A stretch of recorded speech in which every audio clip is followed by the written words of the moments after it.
up, Coach Kevin? Hello. You ready to get ready? Yeah.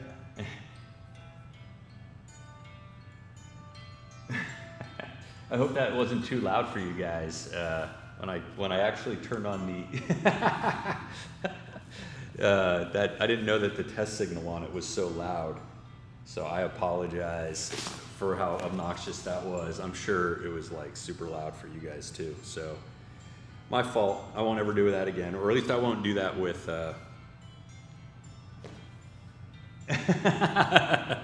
it's just like the real thing. I don't know. Let's see. Turn this off. That spooked your cat. I'm so sorry. I don't wish a spooked cat on anybody. What was it? I did the Indian head test screen. Yeah. Native American head. I'm sorry. I didn't get offended easily, so I don't want to offend your sensibilities. But it's the old test screen, like when before they had the broadcasting, at the end of the broadcasting day, whatever, they put that sort of test signal up before or after. There's also a great video. I'm not 100% sure if I'm allowed to post it or broadcast it, but there's this video that was, I remember as a kid, that was broadcast up to a certain point by like the Television Association of America, where they used to have, the television stations, the broadcasters had like rules about what you could and couldn't broadcast, and what you could and couldn't say, and the types of images that you could or couldn't broadcast. Like there was all these like decency standards, essentially. I've seen that George Carlin stand-up bit, yeah. So like the 7 words you can't say on TV, and then he says them all on TV. Yeah. So there was this it was usually at the end or throughout the day they might play it. But it was this little kid who was like running, it was like an 8-year-old kid or 9-year-old little boy running around and playing wood, playing, whatever games. And playing with his dog, I think. And but Dick Cavett, I don't know if you remember who Dick Cavett was. I think he's dead now, but probably, I don't know. But anyway, he had this whole like little spiel, and I remember it. And it played from like basically the 60s all the way through the 70s. But I love it. It's just hilarious. What is it like? What's it about? It's essentially like we're not going to show your kids terrible things. And so we have this like, there's this television broadcasters association that basically gives you this message, like we adhere to these decency standards or whatever guidelines, because they have to. This was rescinded, I think, by Reagan in the 80s, where television stations no longer had to be like fair or balanced, and there were more decency standards and things like that. And then that's how we wind up to where we are today, with all the craziness that you can see on even just regular broadcast television, never mind like Netflix. Yeah. So anyway, I was looking through some old, when I was looking for the end of the day thing, let me fix that. I came across that, and I hadn't remembered it. I have to play it anyway, like I'll find it and I'll play it tomorrow. I wonder if I'll recognize it or not. I have to find a good copy, because there was old, so they have the recordings of like stuff from the 70s, but it's like the picture quality is really poor. Whereas the ones in the 70s, the black and white version is actually pretty sharp. So I need to like kind of maybe record that. I'm not even sure if that association still exists, much less if they have like a valid copyright in it. So, yeah, that'd be fun. I mean, it's funny to see these old remnants or artifacts from like 50 or 40 years ago that I remember as a kid. I'm old-fashioned. I'm nostalgic, so I wax nostalgic. I don't know why you have to wax nostalgic. But anyway, it was just a blast. I've never waxed anything. So. You've never waxed anything? Really? You've never waxed your car? You've never waxed your eyebrows? No? Have you? My eyebrows? Yeah. No. Anything else? No. It's like way too painful. Like I can't even. Well, then is that true? Why did you question my eyebrows when you could have just said no then? What? I asked, have you gotten anything waxed? And you were like, my eyebrows? And then... I mean, you can wax your chest, you can wax your back. Have you? No. So then I don't have no chest hair or back hair. Why to, was like, your answer just no from like habit? There's a lot of things you can wax on your body. That's what the implicate when you asked my eyebrows. The implication. Oh, the implication is no. I that thought you waxed other I've stuff. never waxed to my knowledge. Your knowledge. Recollection, but I've never waxed anything. I've never. Because it's too. Are there like drive-by waxings? Like, do people get waxed without their knowledge? Is that a thing that happens? You can get waxed without your knowledge. Like if you I'm get sure really it drunk could and you wind up passing out in the wrong. Sure. I'm sure it could happen. I'm just Yes. saying, does it happen? I'm sure it Is does. that like an epidemic that's been hitting? I don't know if it's an epidemic, but I'm sure that Yeah, there have been waxings. non-consensual waxings. Ooh, they used to do that on Jackass actually. Remember that show? They rub by and they. Yeah, they Well, like you can get wax really it. strong tape, and you could or you have also Duct tape. you have the clippers. People come by and they clip your hair. Yeah, they did that They too. did that one. I heard that they're coming out with another Jackass movie. Yeah, I saw. And that was the promo of it was like, hey, Johnny Knoxville just went to the hospital. Yeah. They're doing another movie. They kicked out Bam Margera, who I guess Why? is doing really Is he still bad. alive? Yeah, he's struggling, I guess, with like substance abuse disorder. Like, how is that different from any other part? Well, like or any other person in the after- Jackass band? After Ryan Dunn died, a lot of them like got their shit together, like really well. Right. Steve-O like looks really good now. He's sober. Didn't he fight MMA or something? Didn't he have an MMA fight? Maybe he had a boxing match. Okay. I don't know. Like a lot of them like really got their lives together after Dunn died. And so they got together to do Jackass, I think 4 now, or they're doing whatever the next number is. Right. And part of their stipulations for having Bam Margera join the cast was that he had No to, drinking, no drugs. Yeah, he had to abide by the rules. That's a no-go.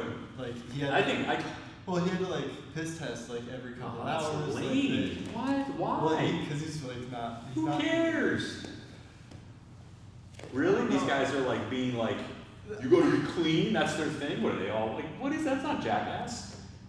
I don't know. Do you really want to see a movie about like a bunch of people just ruining their lives? Maybe not a bunch, but one might be amusing or not. instructive. It's not. Well, I mean, it could be like whatever. It's not. It's sad. It's not entertaining. It's sad. Well, it may not be entertaining to you. No, it's Other not. people may find some. No, it's not. There was a whole genre of underground fights Yeah, that's not that were this. called bum fights. Remember bum fights? Yeah, that's not this. Some people love This is that. different. Yeah, but like this is. There's also street beefs, which is not anything like bum fights, It's but different. I don't know what they're doing with Jackass, but Well, I think it's lame because Jackass to me is like their whole brand is they're wild and crazy they're guys kinda- who do crazy stuff, they fuck around. stupid stuff, And right? Dangerous stuff. yeah, and I think that's part of. Well, they're older now, right? What are they? 75? They are older. I would say older. They've got to be pretty much my age. I don't know. I think they're younger than that, but maybe in the 40s. I mean, that's pretty old. 40s to be doing that kind of stuff? I mean, it's going to be. I mean, I remember, actually, it's funny because I remember there was one thing that they did in their, I forget which movie it was, but it was basically the old guy.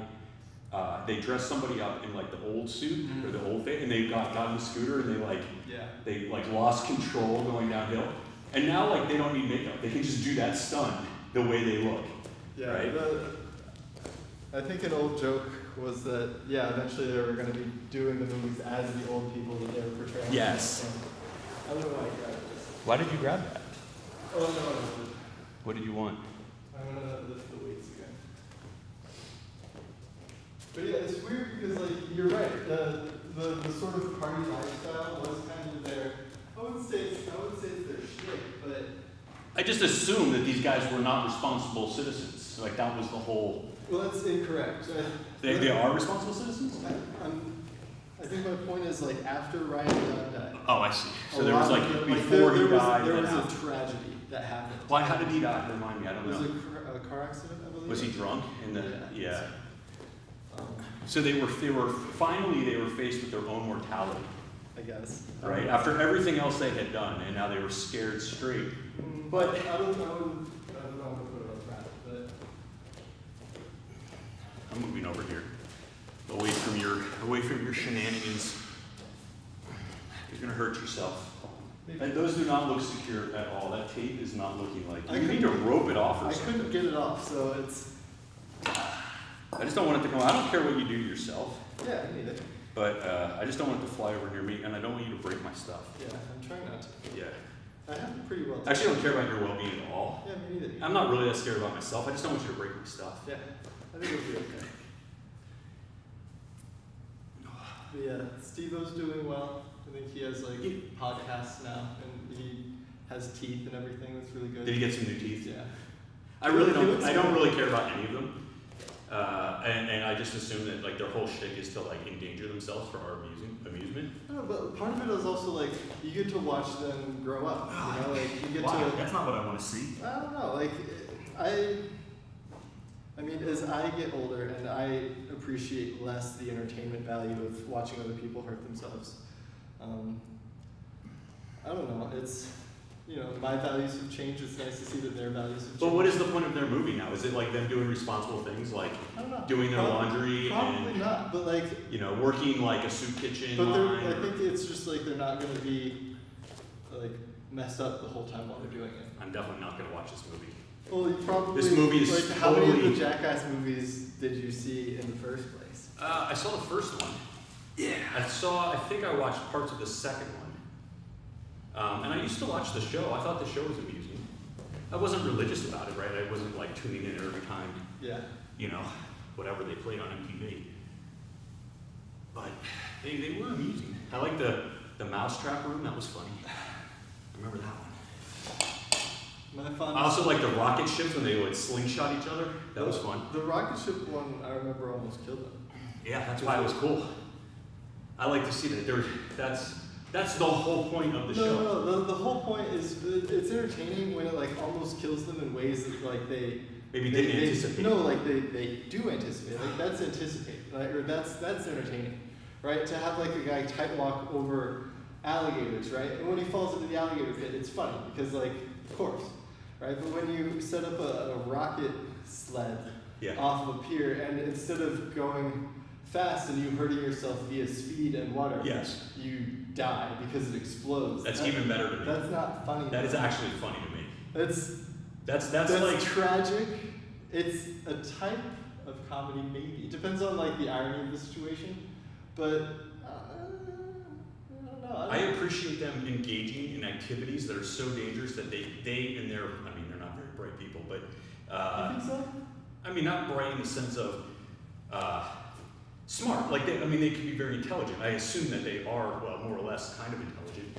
But I mean, bright in the sense of like using that intelligence to avoid situations that might, you know, result in their death, dismemberment, or some sort of, you know, grievous injury. Yeah. But I think it's amusing to see them get injured in or potentially injured in ways that they did not foresee. Right? I love that kind of unintended I don't consequences. like that. Well, every audience brings something different to the show, and so No, but like, you can bring what you want, and I'll bring what I want. I think part of it should be like that fine line of engineering where it's like dangerous and kooky enough to be funny, but like not dangerous enough to where it's like you should be afraid. You know, you shouldn't. For a Jackass movie, you shouldn't be afraid for their lives. You should be like disgusted. You should be like, oh God, like I hope I never experience that sort of pain. But when you watch a Jackass movie, you should be like, oh, like is he dead?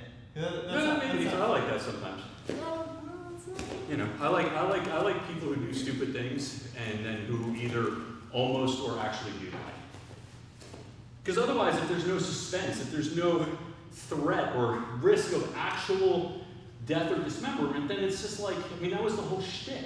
No, there's They're always doing stupid stuff. There's always Doing those scissors, that's there's dangerous. threat of injury, right? No, serious injury. There's threat of like serious, Like imminent death. Like, so the difference is like, if I just want to watch people risk just plain old injury, I'll just watch football. That's not entertaining. Or hockey. Not entertaining to you, right? Well, Or not entertaining to you in that manner, like that you're describing. But like to watching me, people what get I'm saying is, CTEs before if I just want to see people who are just kind of risking, you know, a bad, you know, knee injury or a concussion, right, in the ordinary course of their profession, I'll watch football, Why would you? Okay. right? Because some people enjoy watching the big hits. Yeah, but nobody watches football to watch people get CTE. Yes. Well, maybe not CTE, but they want to see them get concussed. There's a lot of people who love to see people get totally laid out. They like big plays, and if they get concussed, that's worth it. False. You don't watch someone get concussed. You There watch used to someone be- fly through the air so and before- maybe they get So concussed. before CTE was like, even kind of, I wouldn't say it was a suspicion, but before we actually knew that, you know, CTE was the consequence, or a consequence of engaging in football. Or any contact. There used to be these highlight reels that you could buy, Yeah. right? And it would just be people, like, it would be Ronnie, you know who Ronnie Lott is? No. It would be like a free safety or whatever, Yeah. flying in and just like laying out Yeah, but a they wide don't- receiver who's, you know, doing a crossing But pattern. they don't show their like X-ray afterwards and be like, oh, this is how concussed he got. Like, no, it's Oh, like no, they would show watch the- they you would watch the show action. the person like passed out and like writhing on the ground, yeah. you know, for your entertainment. That's what, you know, and I don't, you know, maybe people have their Wait, so taste- are you more entertained when they're riding on the ground, or is it just entertaining when a big play happens and both people get up? like I personally, me, right? Before I understood that someone could really be, like what a concussion was. Like when I was a kid and just watching football. I love watching the quarterback get destroyed, like usually the opposing quarterback, right? And I loved watching guys get blown up when they ran over the middle, right? So that was definitely a big thing. But it's That like, was definitely but a is big the fact, thing. but is the fact that they're getting injured a major part of that? No, it wasn't that they were injured, it was Yeah. that they were getting laid out. Yeah, it's And like it- the action. Like as long Yes. as the flipping. Yes, the, but they're not gonna the die. Contact happens. But they're not gonna die, like nobody died. Nobody died on the field. Yeah, I guess. You know more about sports stats. That I remember. There may have been, I mean, there was a guy who died in practice, but, you know, you don't get to see that. So they didn't, you know, they didn't They don't monetize advertise that. They didn't monetize it. The NFL.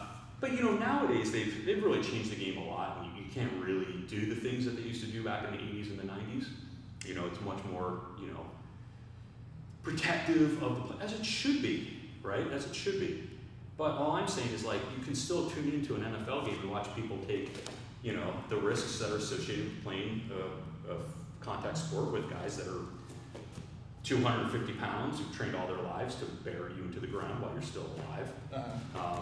But that's one level of fun or entertainment. Another level of entertainment is watching people actually risk their lives and the lives of those around them. That is another form of entertainment. And I think that is definitely the brand.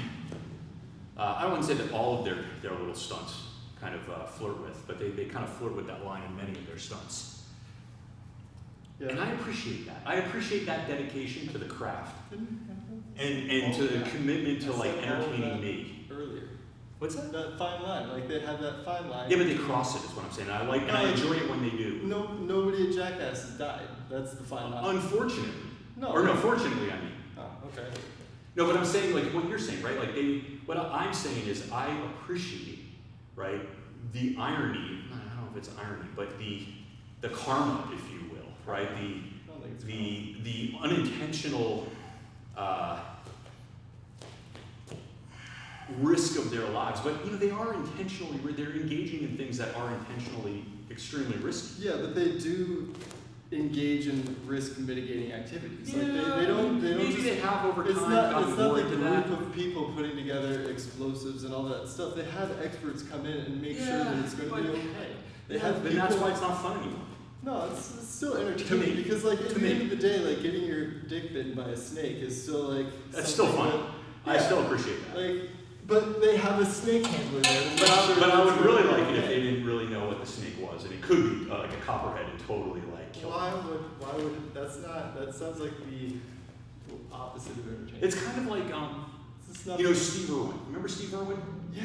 Right? And he would go out and he would do the stuff with crocodile. He was a crocodile hunter, Do you right? think anybody would find a video of him getting stabbed to death by a stingray entertaining? Not that Because specifically, he was but engaging in that dangerous but activity. not when it happens. That's not what I'm saying. I'm not saying I like to watch like snuff films, right? Or well, it's not snuff films because snuff is like more like murder, Killing. right? But I don't like watching people die. Yeah. But watching them flirt with death is highly entertaining. So like when Steve Irwin is like messing around with some dangerous animal, that is highly entertaining. Why? Because there are real consequences to him screwing up, and you know, as the reader or the watcher, that if you engage in that kind of behavior, you would probably die. But then if he runs into that risk and he gets pierced in the heart, that's not fun anymore. That's where the joke ends, right? That's where the entertainment for some, not all. And I feel like that's the same for the jackass people, right? Like if when they're running in the center of a bull ring, I don't know what it's called, a corral. A bull ring? It's called a bull ring. Is it a bull ring? Sure. All right, and a ring of bulls, right? Yes. It's funny, and if he gets horned in the ass, it's hilarious. But you know, if he gets trampled to death, even if he's in a clown costume, yes, that is kind of funny. I mean, no, but this is the distinction I'm trying to make here. I'm not saying that I personally enjoy watching people die. Yeah. I'm saying I enjoy watching people risk their lives. But like, I don't find people. So if you're not actually risking your life, then I'm not interested. What about people? It's like karate point fighting. I don't really care about karate point fighting because you're not really risking anything. What about people getting their comeuppance? Well, that's always entertaining. See, that's where I disagree with you. What do you mean? I don't think people getting what they quote unquote deserve is entertaining. Oh, I love it. You know, there's a German word for that. Schadenfreude. Yes, and that's like my middle name. If I had a German middle name, that would be it. Schadenfreude. But it's not just taking the pleasure and the pain of any other random person. It's actually like a sense of enjoyment of karmic justice, right? Yeah, I don't like that. Because you can enjoy other people's pain for a lot of different reasons, like a lot of different motivations. And so I generally say, if you're engaging, like for example, the people who like storm the Capitol, I do enjoy the fact that they're all going to prison. See, I do enjoy that. I don't like that. It doesn't amuse me, it satisfies me. I'm not like laughing, haha, but I'm like, yeah, you play stupid games, you win stupid prizes, right? You feel like everything is right with you. Yes, I definitely feel like there's justice in the world, which there is not enough.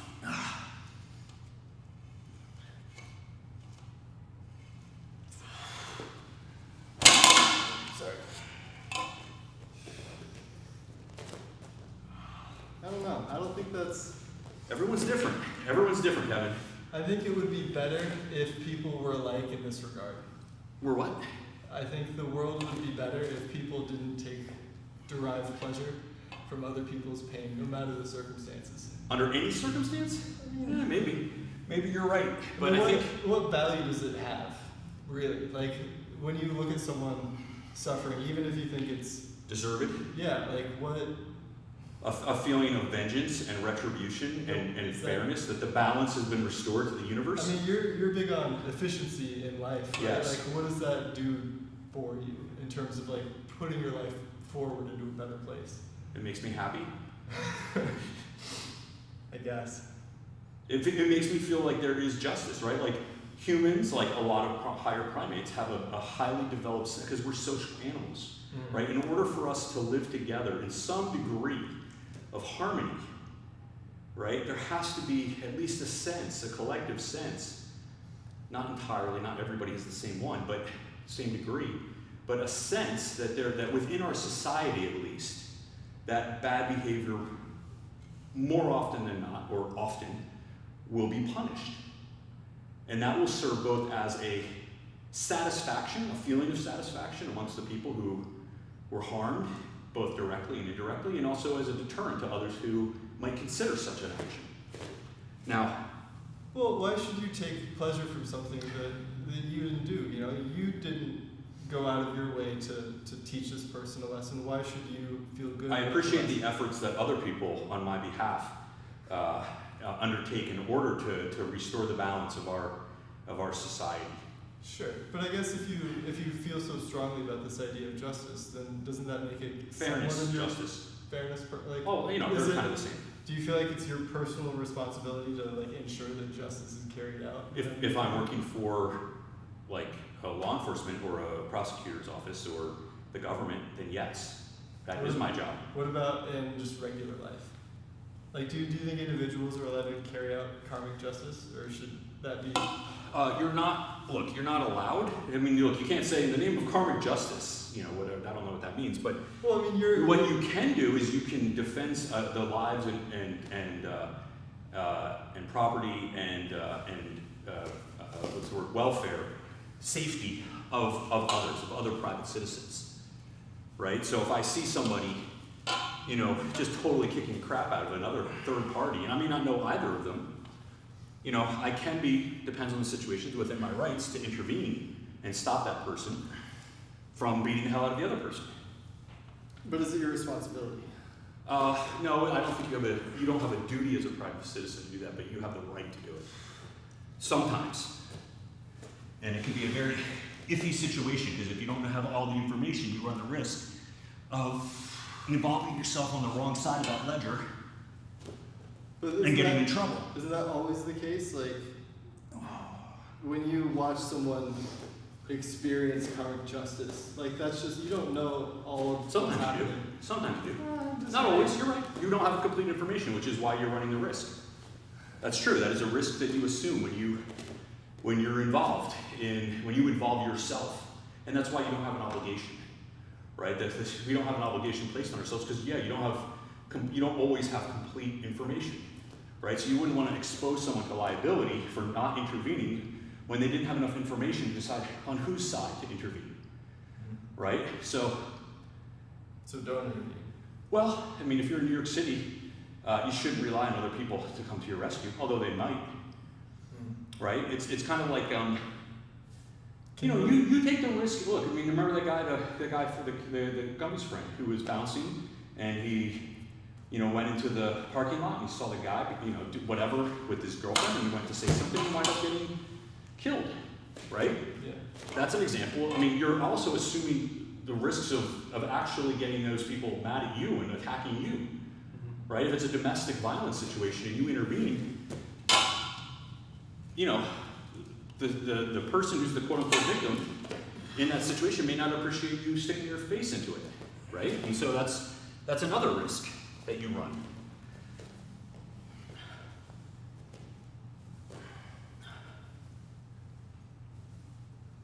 I remember when I was in New York, I used to see people disciplining their children in various places, public places, like on the subway or in a store. And, sometimes it was pretty bad. I never felt like the kid was going to be like seriously, injured, but definitely the parent was using a lot more force than what I would be usually comfortable with, right? But, if you stick your nose into it, you better be ready for the blowback. And there are examples of people who say something or try to do something, and then like the whole subway car like turns on them because they're like, stay out of the business. That's between the parent, the kid, the police if they get called. But you don't stick your face in it, So you better be sure of what you're getting yourself into before you stick your nose into other people's business, right? So, I mean, that's I never felt like I had to intervene. I felt like I wanted to, but I never felt like I had to. You know what I mean? If you know the difference. Yeah. But if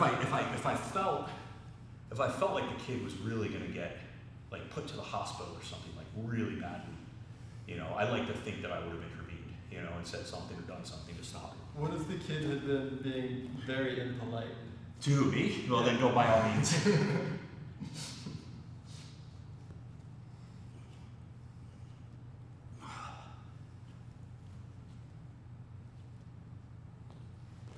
No, I mean, I think there should be a high bar between, if you get in between an argument between two people who are in a relationship, or, you're not a police officer, it's not your job to be there, you're not trained to deal with it, you're not getting paid to deal with it, and there's a lot of risks involved.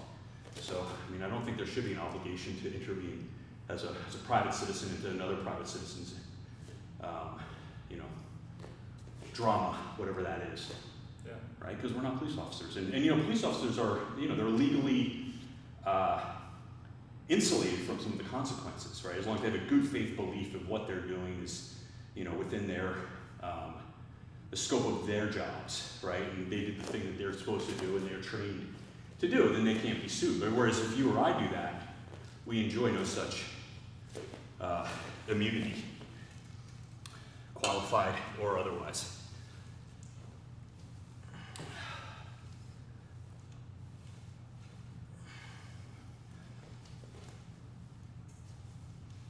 That's like the Peter Parker problem. Which one?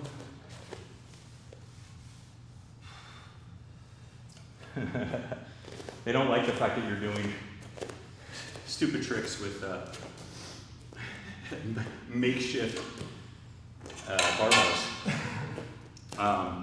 Remember Peter Parker, right? He's coming home, and he's pissed off because he doesn't get the prize money from. This is his origin story, right? He goes and he wrestles or whatever he fights, and then the guy stiffs him, right? And then while he's on his way out, so another guy robs the promoter, and the promoter's like, stop him! And he could have used his fighting powers to stop him easily, and he's like, why should I? It's not my problem.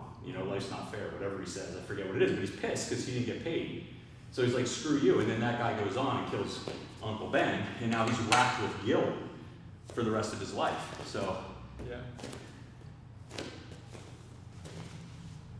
Isn't the moral of that story that you do have an obligation if you can to help? That's like the main theme of the thing. Great power, great responsibility. If you can help, you should. yeah, probably. Probably, or at the very least, if you don't help, there may be downstream consequences that you can't foresee and maybe obviously didn't intend, right? So these things can, and the thing is that it's great power comes with great. The important thing in that example, one of the important keys, is that Peter Parker is essentially unbeatable by mortal beings, right? By normal people. Mm-hmm. So he could have, as easily as I could, pick up, a computer or a cell phone, Peter could have stopped this guy without any risk to himself. Yeah. Right? He actually had nothing to lose because he was so above, superior to this guy, physically. Yeah, and the issue that I'm having is that's the great power part. But Peter believes that the promoter deserved to get robbed. I don't know that he is. No, I don't think that he. Maybe. Yeah, maybe. That was the whole thing. Maybe he deserved it. I think it was more like, look, if you've done something bad to me, therefore I'm not going to help you. Yeah, so you deserve this thing that's happening. Good luck with that. Well, I don't know if it's deserve is a little different, as opposed to I'm just not going to intervene on your behalf. Yeah. Those are two different things. No, because you're not intervening, therefore No, for example. If you thought that he didn't deserve it, then he would probably intervene because he has spider powers and he could do it. Here, I'll give you. If he hadn't gotten robbed, he probably would have stopped. Maybe, but those are two slightly different things, right? So let's say I lend somebody some money, right? Wait, why are we're already on an example. Okay, fair enough. I don't think Peter Parker anywhere says that to the guy he deserves to be robbed, and that's a different. I fail to see why that's my problem. That was in response to the guy. Yes, why is it? Because he said you could have yes. stopped that. Yes. No problem. He was like, I don't see why it's my problem. But he said that in response to the guy saying, I don't see how that's my problem. Yes. In the first. But that's not saying that he deserves it. No, but that's a very clearly personal thing. Yes, it is personal. He did that with the intention of harming Did that not do person. that. Not helping. Yeah, he Not helping. intentionally did not help. Yes. In order to intentionally cause harm to the person. No, the harm had already been completed. And he could have stopped it. Yes, so that he didn't help him. The harm is different than the help. Yeah. Right. So if you get run over by if someone gets run over on the highway. Yeah. If you, right. The harm has already been completed. If you allow someone to get robbed. But he didn't allow him to get robbed. Yeah, he did. The guy already got robbed. The robbery was complete at the moment that the guy took the money and ran. Yeah, but that's fine. So then he has spider powers. They're two different things. He has spider powers. Okay. In Yeah, this I'm case, going to dispute there. It's happening at the time. He has a spider sense. He could have stopped it. This Well, guy if he had literally known see what the was future. happening, he could have stopped it. He can see the future. He. Oh, he can't see. He has spidey sense. He can't see. No, the future. that is the spider No, sense. he can sense danger. And I don't know whether he actually That has is spidey a sense. pre-comic sense. We could go into comic lore. I've been reading comics since So have I. And I have written reports on comic books. I know my lore. And Okay, that's fine. Did the spidey sense go off at the moment? I don't know. You don't remember. We'll have to check. We'll have to check our facts. My point is that I think that there is a distinction between allowing harm to happen and causing harm. those are different things for sure, and also thinking you deserve it and refusing to help you. Now, why are you refusing to help? Because you refuse to help me. No. I'm doing that because I think that you deserve it to happen because you That refuse could be. to help me. No, you're right. It could be. Like you refuse to help me, therefore you deserve to be robbed. that could be the motivation. It could be. But it's not the only motivation. What's the other motivation? The other motivation is that I don't think I should help you. Well, Because yeah, you have wronged me. Yeah, but it's not like he wasn't doing it because he was tired. You know, like he So here's the counterexample because the in guy that had robbed situation. him. So here's the counterexample in that situation, right? So let's say the promoter pays Peter. Yeah. Thank you. $5. I got my money.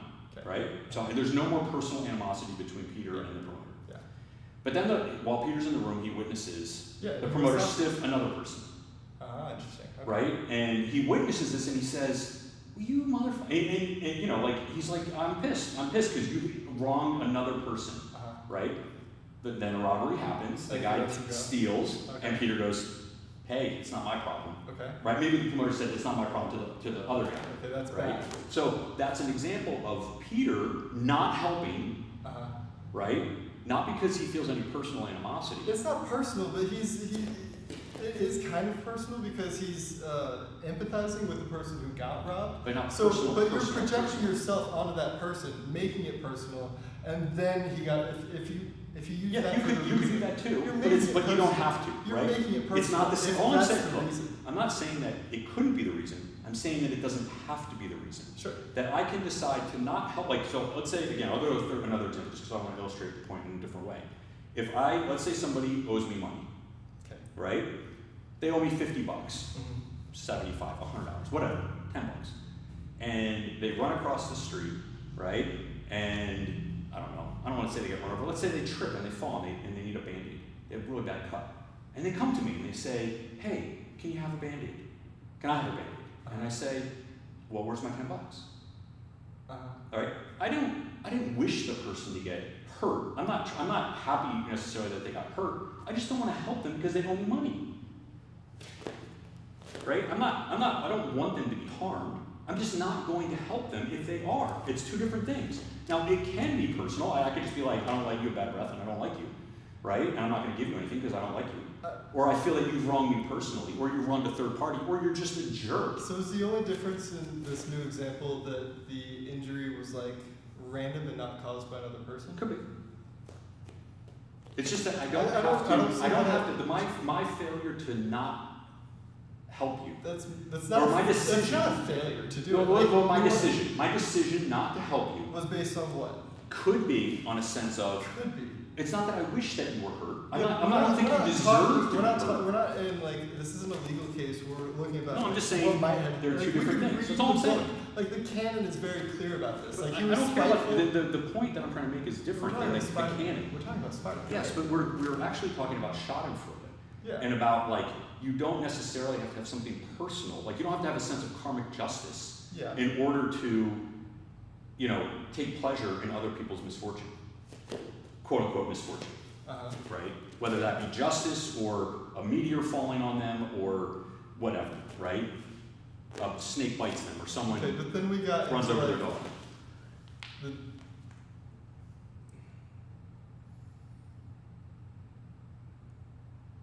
I can't put it into words. There was how do I say it?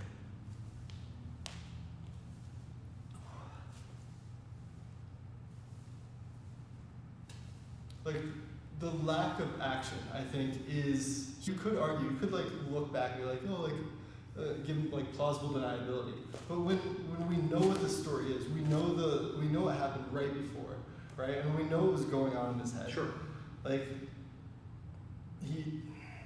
what I'm trying to say that was is a very specific decision that he made. It wasn't just yes. And so you're imputing a motivation. like it was vengeful. It was so but you're vengeful saying act. that.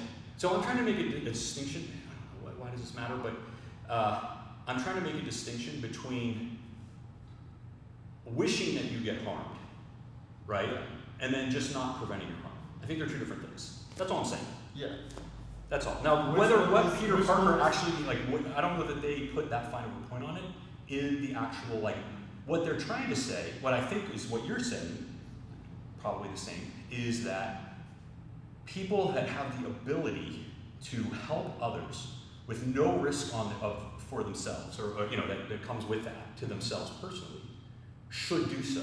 Yeah. Because if they do not, bad consequences will follow. Yeah. Right? That's just a prosaic way of explaining with great power comes great responsibility. Yeah. Right? He could have helped. He didn't. Now, why did he not help? It could be both. It could be both. He felt that the guy deserved it, and he felt personally injured by his prior behavior. Or it could be one or the other. I don't get how those are different reasons. Right? Those are like the same thing. Like he thinks the guy deserved it because he was wrong, and. Yeah. Well, for example, if I watch somebody cross the street doing something stupid, right? I see this all the time. I see people who riding their bicycles, they do stupid stuff on the road, right? I don't wish that those people would get hurt, right? I'm not like, oh, you're doing stupid things that are going to hurt you, right? Yeah, but like I don't wish for anyone to be if you injured. see a car coming Yes. and they're going to get run over, like the equivalent is like not saying anything to the people, right? Like that's a malicious thing. That is a vengeful. Oh, you mean like specific? Like if they're riding, they're like doing wheelies, and you see a semi truck who's like barreling down the road. Yes. Then you have the option to tell the boys to get out of the way, or you could. Yes. With a mere word. Yeah. I could prevent. You could prevent this whole thing, and If I don't, yes, I'm a terrible person. Yes. That's a very. Yes. That's a malicious, assertive, aggressive act. Yeah, because I see the future. I see the truck coming. I see the kids in the way, and I'm like, this is going to happen. And I just say, oh, those kids, they ring and run on my doorbell all the time. Yeah. And like screw them if they get killed. Yeah, I'm a terrible person. I can see the future, right? Yeah. And I don't do anything that wouldn't stop me or hurt me at all to just give them some fair warning or to stop the truck. I agree. So when you look at the Spider-Man example, I don't get why there's a difference in like the level of responsibility. I don't know that he actually foresaw what was about to happen.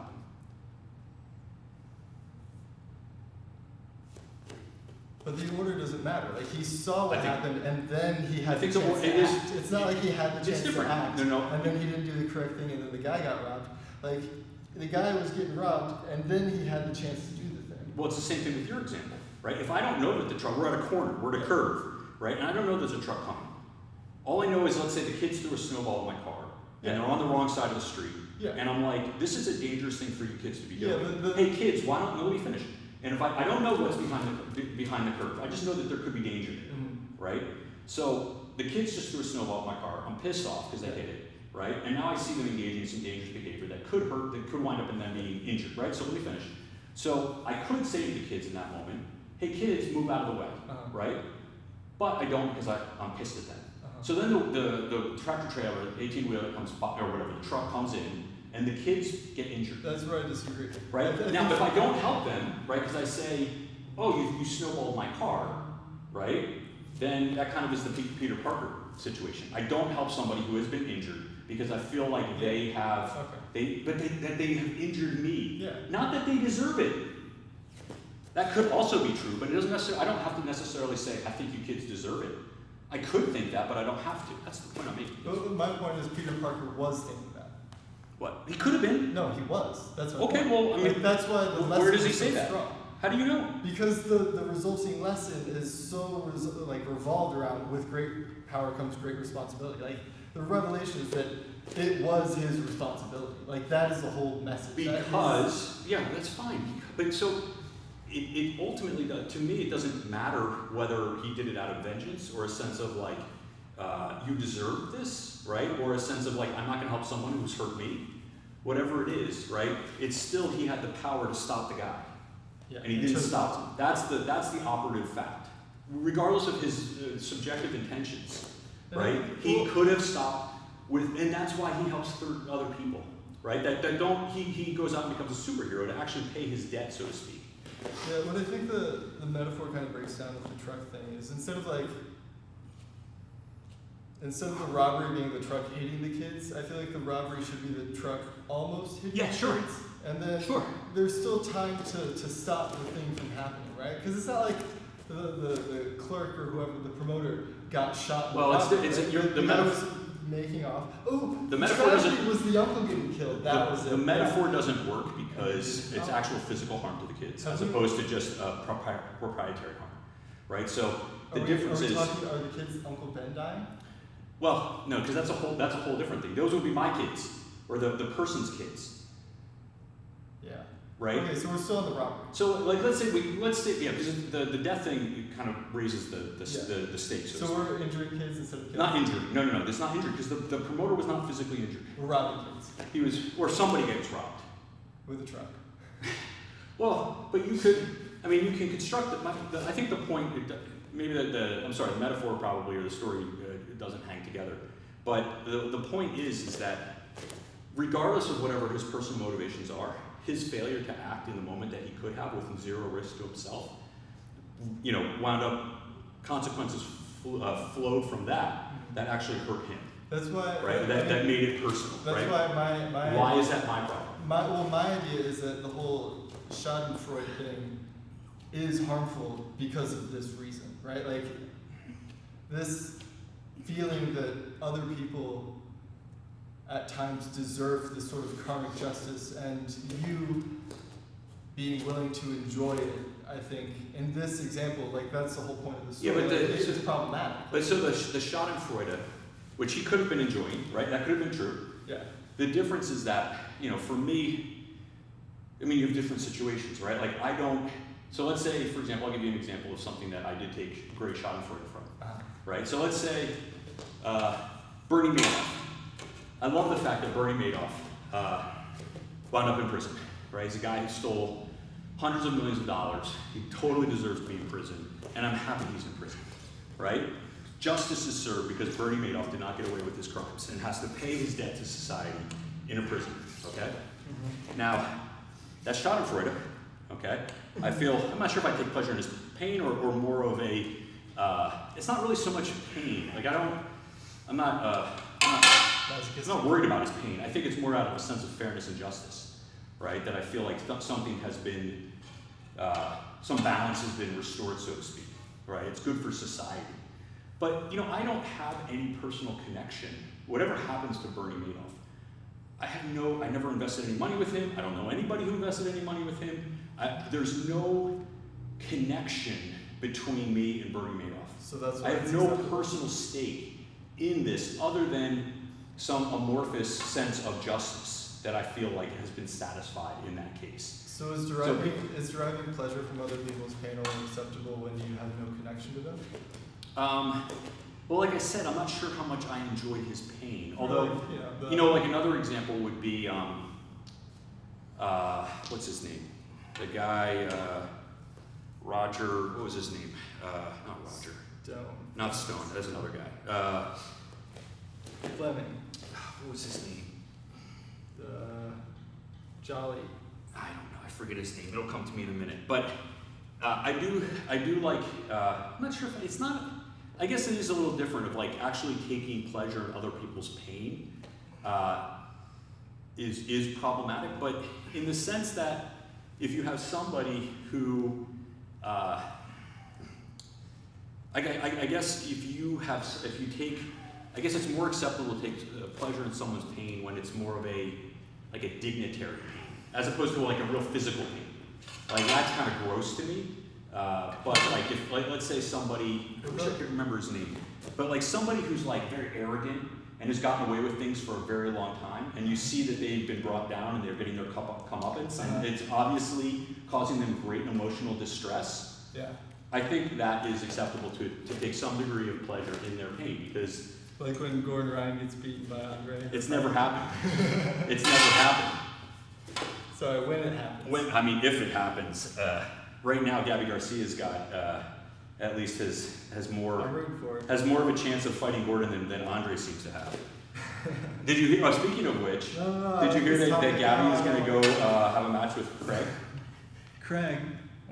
No. Yes, apparently they have orally agreed to a match. I think it's going to be awesome. I love it. Can we go back to how this applies to jiu-jitsu? Oh, sure, if you want. Because there have been situations. Does it apply to jiu-jitsu? I think so. Everything applies to jiu-jitsu, and jiu-jitsu applies to everything. Well, because jiu-jitsu is made up of people, and people tend to have like relationships with each other sometimes. And Yeah, sometimes, it's unfortunate. Sometimes they go south. Yes, all the time. And that's weird. Yes. But Pretty much every time at some point. I don't know. What I don't want is a culture where people do bad things to other people because they think they deserve it. And in a place like a jiu-jitsu academy where emotions often run pretty high Yes. and people often take things more personally than they should, Yes. I feel like this sort of schadenfreude attitude can snowball and lead to True, violence. I agree. And what I also don't want to happen is I've seen instances where they're like bullies, right? Yeah. Like And you're a big bully.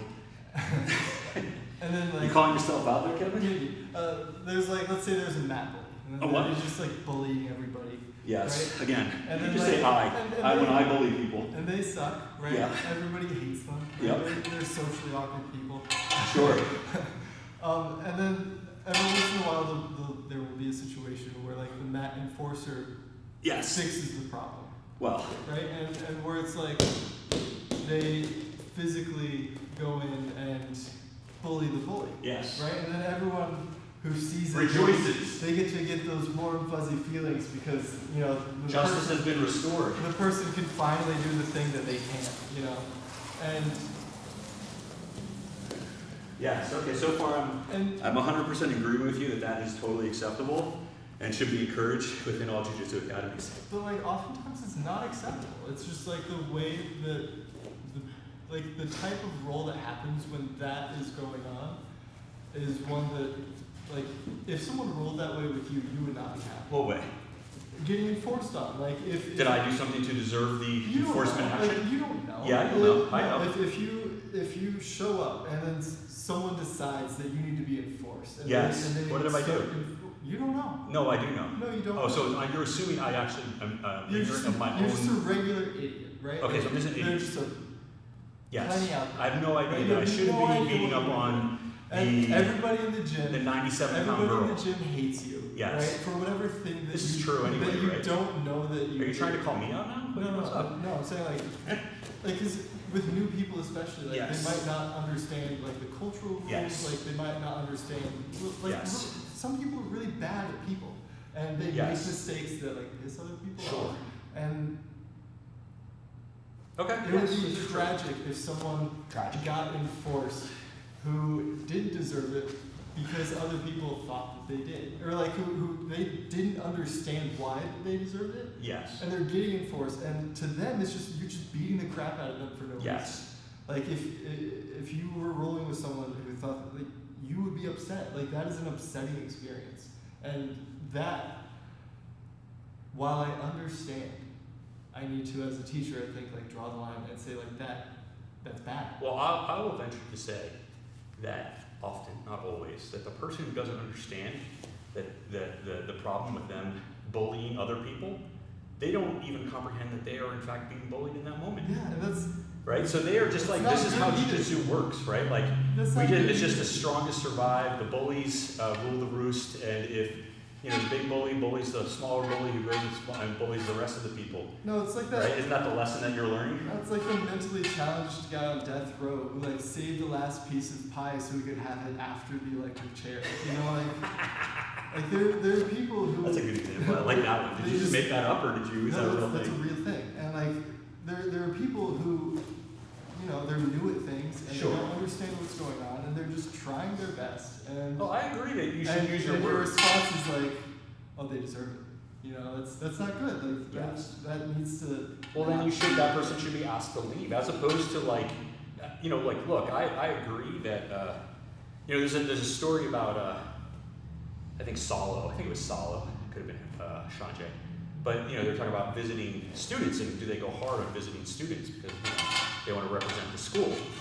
And the response was, you know, if a purple belt comes in for you, if a higher belt comes in and starts beating up on, you know, like, or generally, if somebody comes into school, I leave them be, right? Like, I'm not trying to prove anything. Like, Shani doesn't have anything to prove to anybody, right? But if I see them beating up on some, you know, smaller person or somebody who's a lower belt or someone who I don't think they should be, you know, going so hard with, well then, you know, me or one of my lieutenants will go over and, you know, educate them. Lieutenants? Whatever. Lackeys. Lieutenants though? Whatever. I just made that up. Okay. One of my henchmen, one of my flunkies. Goons. You got goons. One of my goons. I like that. One of my goons. I'm gonna let him loose, right? Like the dog's got to eat too, right? Let your goons loose. What's up, Samus? You know, like, look, jiu-jitsu is a. I don't necessarily agree with that approach, but I understand it. Right? I mean, that's the thing. I understand. But the line needs to be drawn, you know? Oh, but there's more or less, you know, levels of enlightenment in jiu-jitsu. And some people, you know, are in the, you know, nature red and tooth and claw version of life, and some of us are in the more enlightened, like, use your words. No, the only reason that I use my words now is because I didn't in the past, and it like caught up with me and it sucked. You know, I got disciplined, and I mean, we talked about this before. No words were spoken. Yeah. And I don't even know that I got the real message until I watched it happen with another person, Yeah. and then it kind of dawned on me, like, oh, I see why. And that's the drawback of, you know, kind of bullying without explaining, right? And I think often it's incumbent, the better way to go about things is when, as an instructor, as much as you can, you need to give guidance to the people, right? And you need to say to somebody who, like, let's say you know that this person is very rough, and then they're gonna roll with a person who's new, or maybe much smaller, or not as good, or whatever it is. You know, you need to structure that interaction. You need to be like, okay, you can only play this game. You can only be on the bottom. You're not going for any submissions. I just want you to work on your sweeps, because this person is not at your level. So you have to structure it so that they can both train together, because they obviously can't be left alone, right? Because somebody's going to get hurt. It's usually going to be the new, you know, smaller person, but not always. It could be the new guy who's like a giant, right? And who doesn't, you know, basically thinks like, hey, this person's a purple belt, they've been doing it for 5 years, I can just go ape shit on them. Yeah. You know, they should be able to, what's the point? They're a purple belt, I should be able to do it, you know, this should be a challenge match. Right? That didn't work. I don't know what you're doing. I want to do like I should just use the kettlebell. I don't know why I'm trying to make a lever out of this. But I think there is, you know, I think people, I don't think I have a problem with, like, you know, Schadenfreude in its most kind of innocuous forms. Yeah. Which is when people get, you know, you take pleasure in the fact that people get what's coming to them. Yeah, you know, someone cuts you in line and then their order is canceled or something, and it's like, you know. There's something to be said. I remember there was an argument that someone said the fact that that humans take pleasure in something is an argument against it, right? Like there's like, kind of what you're talking about. Well, you take pleasure in another person's misfortune. Yeah. That's a bad thing. You shouldn't. That's like evil. We generally associate evil with taking pleasure in other people's pain. Yeah. But the counter argument to that is, you know, our Creator has put this. Or whatever, it could be it is the natural state of being, that one takes pleasure in justice. Why? Because justice is good. Yeah. Ergo, right? Mm-hmm. Now there's obviously limits to that, which is, are you just taking pleasure in other people's pain gratuitously, just because you like to see other people, or you like to inflict pain? Now that's a whole other thing, right? Like when you're taking pleasure in actually inflicting the pain, that's true evil. Right? For no other reason than your pleasure, right? Like that is way over the line, right? What if even taking pleasure in watching someone else inflict gratuitous pain for no other reason, then that is also evil, right? I'm consuming that activity, that image, or that whatever that is, right? Out of some sickness. Like I don't like to see people get hurt for you know, for nothing. Just to see them get hurt, I mean, that's sick. That's a sickness. Yeah. It's not good. So I wouldn't, you know, there's that's why I wanted to say, like, when you're so far removed from it that you're not actually personally involved. That's why we don't allow victims of crimes to sit on the jury, right? Or to, because Wait. why? Because you're not deciding. If you've been a victim of a crime, you can't be on the jury? You can't be on your own jury.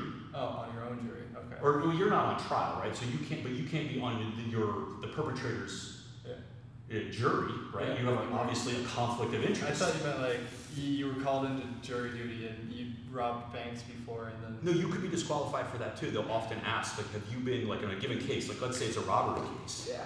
A lawyer for the defendant would say, have you ever been a victim of a robbery like this? And if you say yes, there's an excellent chance that the judge is going to excuse you. Because the idea is that you can't be impartial. And then, in fact, even if it isn't the person who robbed you, that you're going to try to get justice out of that person, right? Yeah. Because you basically couldn't get justice out of the other, or not enough justice, or whatever it is. You're biased against people who rob people because you've been robbed. That won't automatically get you DQ'd, but it probably goes pretty far to it. Yeah. I've seen people get DQ'd for less than that, for sure. So I feel like in this case, intention is really important. Yeah. Right? Like anything. Like Well, anything. sometimes- Intention is important. Well, there are some arguments that Yeah. like intention doesn't really matter. Sometimes that's true. And I think that was when we were talking about Peter Parker and Spider-Man. That was one of your arguments that you couldn't prove that he was being malicious with his intentions. I just wanted to say that it is possible that he was not Yeah. that. So that's That you important. can have a range of motivations. You could have all three. You could have one. You could have two of the three. Yeah. You know, whatever it is. And that's important. It could be, or it's just a distinction that one makes, right? For whatever purpose.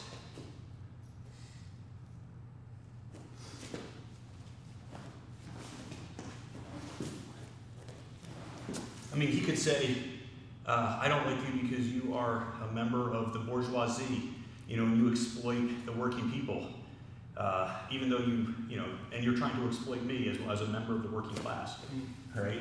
It's not even personal. But it's still, I mean, obviously he has a motive to Yeah. not help, and that's what makes it worse, right? Because there is some sort of personal thing going on there. He's doing it ostensibly. You would think that if the guy had paid him, he would have stopped the robber. yeah. Yes, that is true. Yes, and so therefore he is morally culpable in some sense, right? And that's the debt that he feels he must pay. And ultimately that rebounds against him, right? There's karmic justice that's against him. So that's the thing, right? Like, what's interesting about Spider-Man is, yes, he is in that sense correct, right? Or justified in not helping the robber, or the promoter, right? He has been injured in some way, and therefore he won't help the person who he has injured him, right? But then what happens? He doesn't help, and then that guy gets away and goes and injures somebody he cares about. So the karmic boomerang, didn't stop with Peter Parker, right? It kept going, and then it came back and hit Peter Parker right in the head, or Uncle Ben in the head, right? So it's like this. The idea is that or one of the ideas that you might be able to draw from that is that the idea of justice and causation, right? The ripples don't stop with like your particular situation. They keep going. And you may not be aware of it. Like Peter Parker thought it was over at that moment, right? Like he thought like, hey, haha, I got you back. Now you're gonna feel like I felt, right? But then it wound up circling back and hurting him and his family. Yeah. Right? And so that's these things have far-reaching effects. So do you agree with that idea? Like, What's that? We've established that we kind of understand the story. Maybe, I don't know. I have to actually go back and read it, but I mean that's my recollection of it from whatever. Seeing all the movies that they rehash the same story 8 times. It tracks from what I I mean, how many Spider-Man ones have there been now? There's like 5 of them in the last 15 years, right? 20 years. Unless you count the Japanese ones. Oh, I don't know there was Japanese ones. But do you agree with the idea of like great responsibility, great power connected? Or is it like just in the book it makes sense? Like clearly if you don't do this, bad things will happen. But that's just a story, right? Like that's not real life. Well, it's interesting, I don't know if I believe it or not, but what's interesting is that, Peter Parker has a power, great power, but he doesn't have accountability, like direct accountability. right? That's the whole. He's not held accountable by anyone other than some sort of karmic justice. So are you taking the Jameson route? The what? J. Jonah Jameson route? Which is what? He's a mass vigilante with no overhead. He doesn't answer to anybody but his own tights. Well, you know, comic books, they do, what's interesting about them and why they're still around, I think, is that they raise important issues. And, you know, we have all sorts, you know, we know, right, like all these comic books, you know, they're allegories and they're commentaries on our actual society. And come from, it's like science fiction, right? Like, we talk about these things that are so foreign to us because it's difficult to raise those issues in a very current sense, right? So, you know, we talk about race, we talk about mutants, right? We talk about, you know what I mean? Like, we try to make it at a remove so we can have some sort of level of objectivity. We don't get caught up in the old kind of labels of things that people get upset about, right? And it's entertaining, right? It's fun to... Wasn't Spider-Man supposed to be like living as a young Jewish boy in New York? Was he Jewish? Peter Parker wasn't, but the character was. Wait, I don't know the difference. The idea of the character was kind of a Jewish character. Stanley was I see. And I think the idea was like post World War II, like the story about like a young Jewish boy without parents, and how that would develop into like a. How did Peter Parker's parents die? Did the Green Goblin kill them? I think no, they were part of some sort of spy operation. They were shot down over. I've never heard this. This is like this does not get. There was a big storyline with like the chameleon and like the Cold War. What's really weird though is because like they keep having to like update the story because we keep going into the future and like, we're no longer fighting Nazis. So yeah, we are still fighting Nazis. Yeah, but you know, not like nationally condoned ones, I guess. No, there were some condoning right back in the day. That's true. I don't want to split hairs, but that's my specialty. Yeah, and I'm familiar with like the X-Men being like pro civil rights. Iron Man was supposed to be like the idea of making a completely unlikable character likable, like a war profiteering guy, and just like billionaire. Just like I think they recognized that most of their readers weren't like pro wealth and pro business, and Stanley was like. Well, part of that is because there's a personal journey there, right? Like he is actually a terrible person in the beginning, and then over time he becomes at least somewhat. He gained some level of redemption. Well, kind of. He continued to have problems. Yes. No. These are all. I mean, that's the thing. Like they're all flawed characters. But I don't know. Except for Superman, he's not flawed. I think that's a DC guy. Maybe Iron was like Cold War. He used to fight a lot of Asian and Russian people. Who else? Daredevil. Handicapped? I don't know. Well, I mean. You know, the idea is that these guys do. I mean, this is something that like Watchmen kind of picks up on, right? Which is. Have you seen the new show? No. Is it good? It's good. I mean, Watchmen's already dated, right? Like it's already so. Like if you try to even go read, I read the comic, and I thought it was good, but it was good in the like in the 80s. The movie was kind of like because they were so like slavishly, which is fine. They're so dedicated or so close to the comic book that I think. It kind of lost some of its oomph for a modern audience. But, you know, the idea that when you have a great deal of power, you know, when you don't have any accountability, right, then that is the problem. That's where the great conundrum from a societal perspective begins, because if you have power but then you're accountable, right, like you can be voted out or you can be impeached or you can be prosecuted or you like no one's above the law, right, but when you have superpowers and you can't be held to, you know, temporal, like human law, right, because they just don't, not that they don't have jurisdiction over you, but just that they don't have the power, and sometimes they do, right, like in Batman, you know, he serves as the arm of this, you know, the sort of unofficial arm of the state. He goes and he captures them and puts them in jail. Yeah. He doesn't serve the... No, he serves their own interests, but he puts them in jail for them. Yeah. There's an alignment of interests, if not like a identical interests. He works for Gotham, but he doesn't work for Gotham. Right, no, that's what I'm saying. I mean, Yeah. their interests are aligned, they're not the same. Well, what's funny about like the Watchmen thing though is the one actual superpowered person, like he just fucks The up. God guy? Yeah, he just leaves. He's like, I'm out. Fuck all this. Like, I don't want to be anything. Yeah. But well, who's the Superman character that kills everybody, that tries to kill everybody? Are you thinking of the boys? He's the bad guy. You're thinking of the boys. No, he's the guy who's like he's the one who betrays them all. He goes and he's like the Superman character. Ozymandias. What's his name? Ozymandias.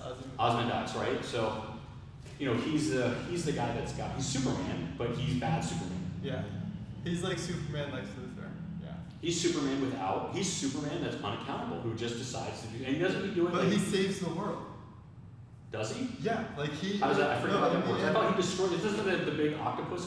Yeah, what happens squid or whatever it is? he like transports a squid or something and makes space squid. And makes it seem like there's an alien attack, so that instead of causing the Cold War, everyone turns towards That was his plan. This like common enemy. Yeah. And I think maybe they were like turning. No, what they did with Dr. Manhattan was they shipped him off to like Jupiter or something. Okay. And then they made all this happen. And so, he like caused this like great. But like all these people die. Yeah, Right? Like millions of people die. It's like worse than a nuclear I holocaust. think like he basically dropped an atomic bomb on New York. Yes. Like, the equivalent. And this is for the goodness of mankind. Yeah, and then like he saves the world. But how does he save them? Then what does he do? What's He the? stops the clock from striking zero, the doomsday clock. Why does he do that? Because everyone thinks that we're going to be invaded by aliens, so we all get our shit together and. But then what happens? Do we all go back to status quo, to go back to the beginning idea- where we're all alive and so happy? the- I don't remember this part. No, the Watchman leaves on a cliffhanger, I think. Ah. Where who's Rorschach? Yes. He knows this plot, and Yes. I think he wants to go and tell a newspaper, tell everybody that like this is what actually happened, like the truth, like he's like a hard line. There's a word for it, but he's like very like almost Kantian, but like he won't bend Yes. his principles at all. Okay. Like he knows this is what actually happened, Mhm. and he needs to tell people, and then they end up killing him for the greater good. And then, but Does he come back to life? well, the thing is, I guess he already sent the note to someone, but then in the show, I guess that note didn't get published, and like nobody knows that. In this show or the movie? The new show. Okay, so there's an alternate reality. Like in the Alternate show, reality. everyone still thinks that there are aliens, and there are like still alien attacks that happen that are put on by Ozymandias. But yeah, like I guess it just creates this idea of a common enemy, and through that, everyone just focuses on that and stops wanting to blow each other up with nuclear arms. But in fact, Ozymandias is Yeah. is blowing people up all over the place. Yeah, but like for the greater good. Yeah. Yeah, so that's bad. It's Well, but here's the thing, right? Like, who's he to decide? Who's he to decide? Well, he's a leader. You know, like he's the person Who elected capable him? of making But these changes. who elected him? He's the one. He is with- capable, he's but the does that one make it with right? the power to do it, right? Like, But so that's a big question, right? If I have the power to do as I please, does that give me the right to do it? That's a big question. yeah, I would say no. I would say yeah. Well, I mean, Why? Why? If you have the power and no one else has the power to do it, you have the right. Like that's what power is. no, that's If a wrong. bunch of people can get together and take that power away from you, you don't have the power. No, I'm not talking about power, I'm talking about right. Okay. And right is a question of, Right is might. no, that's not correct. No. No, No. not, I mean, is there de facto, are there instances where that is the de facto state of affairs? I mean, Yes. wasn't he living in the Arctic? So he's not exactly an American citizen. It has nothing to do with what country you are a citizen Okay, of. so is there like a world law that we all adhere to? There are principles that some of us adhere to, Okay. right? I mean, you could certainly say, like, in a given society or a given time, like, people did think that, right? Like, whoever the warlord is with the most troops and the most guns or whatever, swords, Yeah. And like if you're- Genghis Khan, for example, if you're, is like the leader of the horde, you know, like, okay, well, sounds like your phone over there. There it is.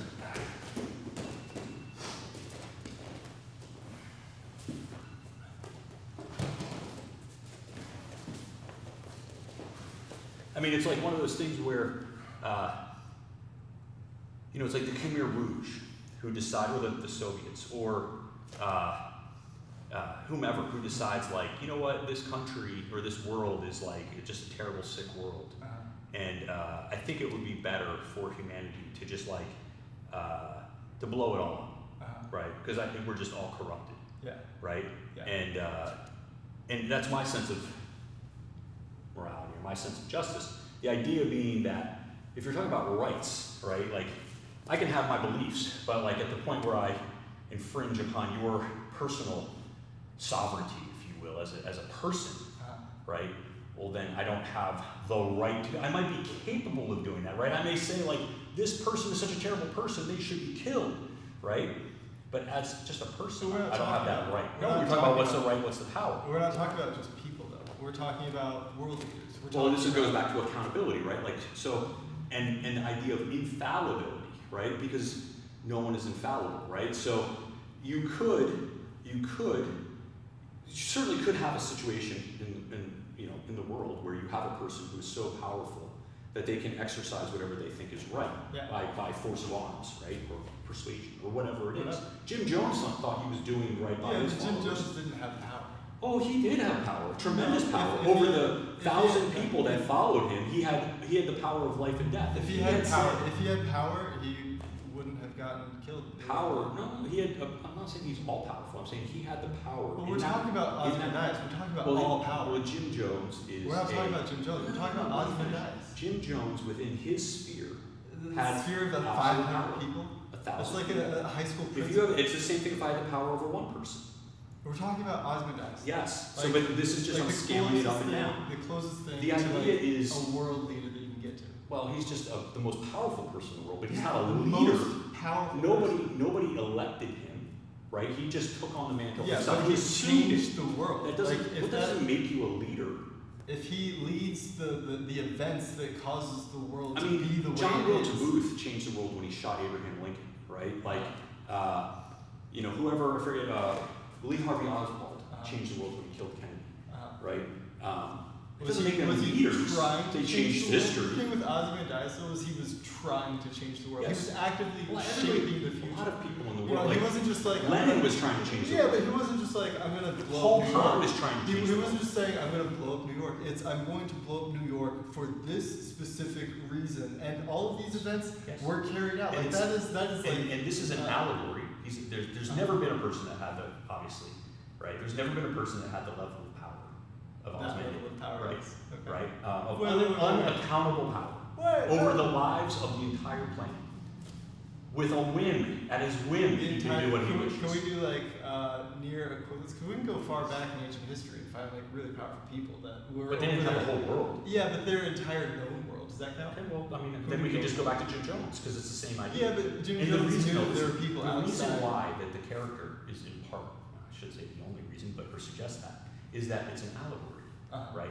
It's teaching us in a way, or telling us a story about situations that happen in much smaller contexts, whether that's a national or international context. It's not the whole world. They're painting this big picture, right, to cast a light or a shadow on situations that actually happen in the real world. Yeah. Right? That aren't the same because they can't be. That's the whole point of creating the characters. That it's making in a sense an argument. Fiction.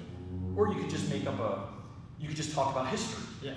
Right? And people would be bored and a lot of people would never read it, but they'll read a comic book. Or at least the people who read comic books aren't always going to read whatever. You know what I mean? Yeah. But the lesson or the question, if you will, is when you imbue or give someone that much power, which is in our situation, that's what we do in our country, right? Often, at least if they're democratically elected, right? But you don't hold them accountable. What are the consequences of that, right? Like, what are the potential consequences? The consequences were world peace. That was the consequence. Yes, but the whole idea, but peace at what expense? Right. Peace So at the expense of millions of people dying. Yeah, but to save the world. So if I say, here's the thing. I'm the leader, right? I'm the all-powerful being, right? I'm Thanos, okay?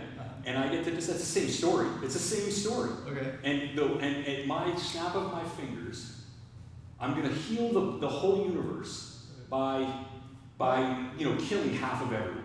Okay. right? I'm going to depopulate it, because the problem is depopulation, right? There's too many people. That doesn't make sense, but okay. Well, that's a story, isn't it? Yeah, And it's that's a the story. other story, It's a right? I story. mean, it doesn't make sense. It's a story, Yeah, it's a story. Yeah. right? Every allegory at some point doesn't make any sense. But like, But look, let me finish, right? Well, who am I to decide who gets to live and to die? you're the guy who can do it. Yeah, so Yeah, if someone else could do it, they'd be the guy. So look, that could be one argument. Yeah. Your take could That's be fine. one We're argument. talking about Like, roads. this person is taking it upon themselves, and you're okay with that, right? That could be like a very strictly utilitarian argument. That's the word. Right? Hey, listen, we have, I don't know what the net was in Watchmen, right? Like, There's like a million dead, and then the rest of the world saved. okay, so would you, If I was a Would you utilitarian, pick- if so- I was the leader of a people, yes, if I was the leader of the world, Yes. utilitarian philosophies are like you don't want to go with Kantian philosophies, individual philosophies. If you're a world leader, it doesn't make any sense. that's your opinion, right? Like, so, but the that's idea, the question is, that's you can accept it, right there, I don't have a problem with that. Like, there are people that say, yes, I'm comfortable with that, right? There are other people who are horrified by that, right? Like, if your entire philosophical, like ethical perspective is from an individualist standpoint, like you shouldn't be a leader of groups of people. Like well, that's, according to you, but there are lots of people who want that person as their You leader. could do it, but good luck. No, but there's a lot of people who decide, like, yeah, I want that leader. I don't want the leader, because, like, look, I mean, what was Hitler doing? Hitler was saying, if we get rid of all the Jews and all these other degenerates, German society will be purified, and we will be strong, and we will reach our national and cultural and racial. I never said utilitarianism didn't lead to some fucked up shit. Right, I mean, this is eugenics. Right? Like, eugenics Yeah. is the idea of, hey, if we just get rid of all the people that have birth defects or, that aren't smart enough, that we'll all be better as a society. Yeah. But in this country, at least, the majority of people have rejected that extreme version of utilitarianism. Yeah. That's not to say that, look, there are other, these are at the margins, right? Like, these arguments of, like, should the leader have the power of life and death, like that kind of life and death, over people and not be accountable, right? We have leaders that do that. We have leaders that have the power to declare war, right, and send people off to their death. We have leaders who have the power to assassinate others. Yes, we have in our society, we have the power to sentence, from a jury, from a criminal justice perspective, right? But all that power is held to some level of accountability, right? So it is, in a sense, the expression of the will of the people who are governed, right? And look, that's not true of every nation. It's not true, certainly, throughout the history of the world, right? There's more examples of people acting the way that Osmanthus has than there are examples of enlightened, democratically elected, accountable to the people leadership. Don't we have agencies that aren't directly accountable to the people? Well, yes, but they're ultimately accountable via whoever has control over that agency, right? So the president is elected, can be impeached, is accountable to the democratic process. The agencies that, and they're not just accountable to the president, they're also accountable to the inspector general, right? So there's administrative proceedings that can be instituted against somebody that way, and also the Department of Justice can also open up investigations. And also, I'm not sure about this, but at some point, at some level, if a federal official commits a state crime, they can be held liable and prosecuted by the state. Not for administrative stuff, but for like criminal stuff. So like if the Justice Department commits a bunch of crimes, do they investigate themselves? They would appoint a special prosecutor. Or at least they should. Yeah. Right? So this is a sense of accountability. The sense of it. That's the accountability. So that's the, now whether the system can fail, right? Like it's not, there's no perfect system. No one ever said that democracy was perfect. It's just more perfect than any other system. More close to perfect. Or less flawed. I always had Less not perfect. I always had the idea that, like, especially in times of war, for Yes. some reason, like, democracy isn't great, and in times of peace, democracy is able. Well, and like, it depends on the type of well, democracy. The thing with like the Watchmen, though, is the entire premise of the book is that there's Fight a countdown. Nazis. No, there's a countdown. Right? Who's the countdown from? The countdown is nuclear war with the Soviets, I believe, and or wait, this someone might be the Soviets. Nuclear war for someone, right? So there's this like intense pressure Yeah. to fix this thing, because otherwise we're all gonna die, right? And Yes. the thing about the book is it like presents Ozymandias as this person who does really, really bad things, Yeah. but it does solve the problem of world destruction. Like, and in the book, at least, he doesn't suffer any undue consequences. Yeah, for it. because he's all powerful, right? He's all powerful. Yeah. Like, so there is a happy ending, kind of, like minus New York, you know. And even though, like, from my perspective and from I think an individual's perspective, like what he did was greatly evil, but his intentions were good. The consequences. My mother used to say the road to hell is paved with good intentions. Well, we were talking about earlier how intentions were important with the Spider-Man story, right? Like he, you know. Yeah, and he had bad intentions, and they wound up getting Yeah. boomeranging back to him. Right? Or ambivalent intentions. So like, is the only bad thing about this, like, would it have been a good thing if he had oversight and then he decided to nuke Japan, right? I don't remember the ending of the story. I'll go back and read it Yeah. to be more informed. But Could I just think, is the alien attack supposed to be an allegory about nuke Japan? could be. Cool. I Can we guess. pretend it is for a second? Sure. Right? So, If you want to get into that can of worms. we dropped a bunch of bombs on Japan once, right? Yeah, 2 bombs. We Well, had, more than 2, but just 2 big ones. 2 nuclear weapons. Yeah. and we had accountability then, right? Not to the Japanese.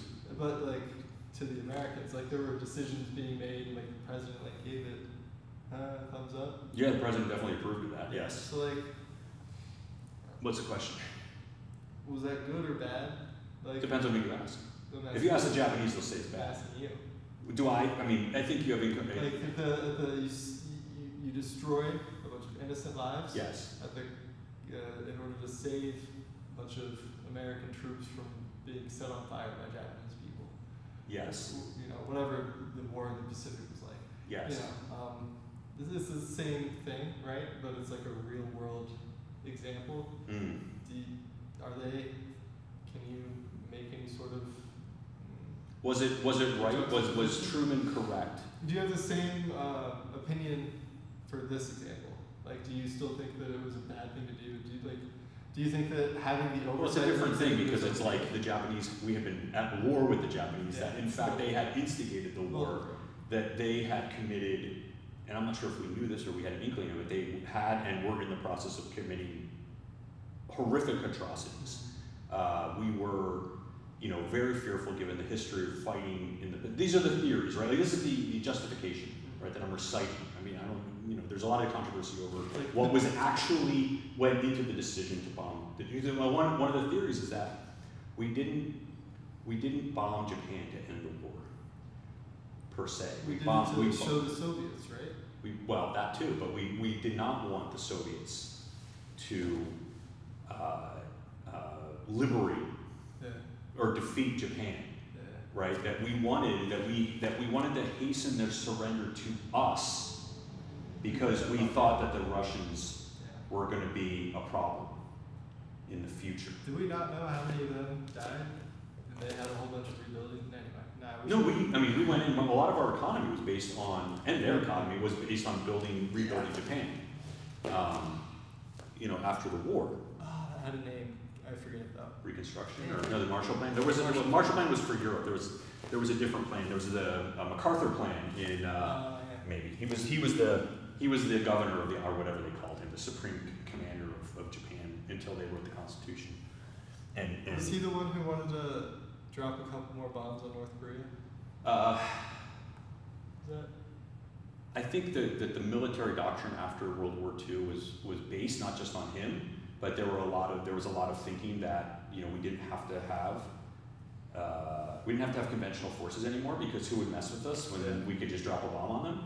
And that was such a false premise. I mean, it worked all sorts of mischief on like a lot of the situation in the world today is based on that gross miscalculation, among many others. Our total misunderstanding of the situation, militarily, politically, socially. It was super cool. internationally, like, like even, we talked about, we hinted that we were going to drop a few bombs in Vietnam back when the French were there, in Dien Bien Phu. And, the English were like, what the F are you talking about? The French were like all our allies were totally aghast at the idea that we were going to start dropping bombs, right? And it wasn't out of any love for, Vietnamese or Korean people, that's for sure. Probably not. Right? It wasn't they were like, oh, these are our allies and our friends. They were just like, what are you talking about? Like, this is an awful idea. Silly. But anyway, the question remains. For the greater good. Did Truman do the right thing? Greater good. Just glad I didn't have to make that decision. Let me tell you, on the one hand, you have an obligation to, your country, right, to the soldiers who are fighting. This is a trolley problem. We're trolley problem. What is that? This is a trolley problem. Once we're on the trolley. It's like you're looking at a trolley. It's going down the tracks, full speed, going to hit 5 people. Yeah. If you hit a button, it'll hit some other guy that you don't know.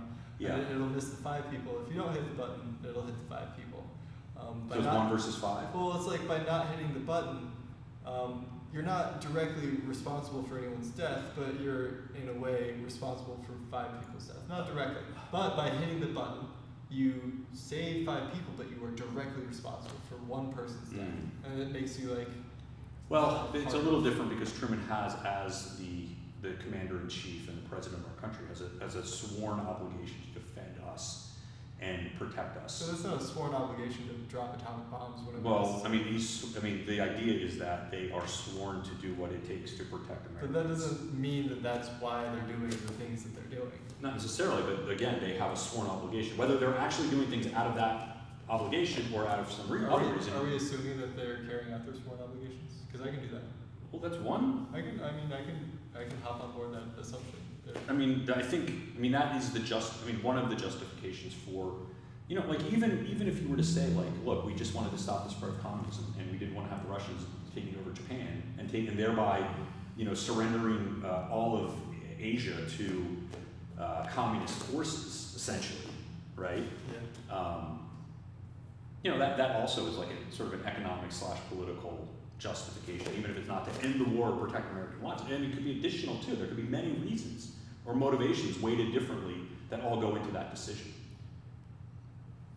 Yeah. But there's also the idea of like, look, and again, these are all hotly contested of whether this was actually true or whether they actually made the decisions based on these quote unquote facts, right? Like, we're going to lose 1 million American soldiers if we go in there.